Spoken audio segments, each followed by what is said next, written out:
C'est un livre rouge, il est célèbre, pour certains c'est une Bible, et ce n'est pas le petit livre rouge de Mao Tse-tung. Oui, j'ai nommé le guide Michelin. C'est simple, ce guide est culte. C'est le guide gastronomique dont les grands chefs attendent tous les ans la parution en se rongeant les ongles. Qui obtient une troisième étoile cette année? Pire, qui la perd? En France, on en parle même au JT, c'est dire. Quelle drôle de trajectoire quand on y pense, car quand il sort pour la première fois en 1900, le guide Michelin ne parle pas du tout de gastronomie. Pas du tout. Il parle de pneus.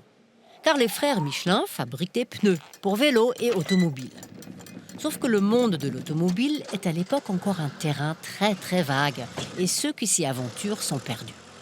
Les quelques 2400 voitures qui existent en France tombent en panne. Les pneus se dégonflent. Personne n'a de carte routière. Il n'y a pas de signalisation sur les routes, pas de station essence. On ne sait pas combien de temps on met pour aller de A à B. C'est la galère. Mais c'est aussi une nouvelle façon de voyager, une magnifique promesse de liberté, puisqu'on peut partir quand on veut, aller où on veut et s'arrêter n'importe où. Les frères Michelin l'ont bien compris. S'ils veulent vendre des pneus, il faut que les gens usent leurs pneus, il faut donc les aider à aller d'un point A à un point B. Il faut promouvoir le tourisme. Alors André et Édouard Michelin rassurent les chauffeurs en leur offrant, lors de l'achat de pneus, un petit livre rouge.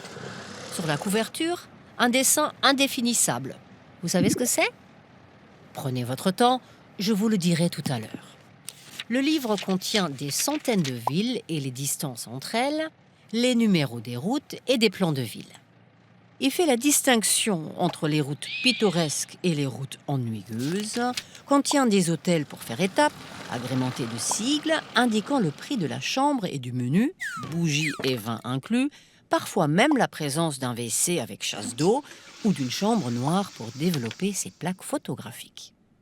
On y trouve des adresses d'épicerie, car c'est là qu'on achète l'essence à l'époque, des garages, les dépositaires Michelin et des publicités, par exemple pour des vêtements fourrés et imperméables, vu que les voitures n'ont ni toit ni pare-brise. Brr.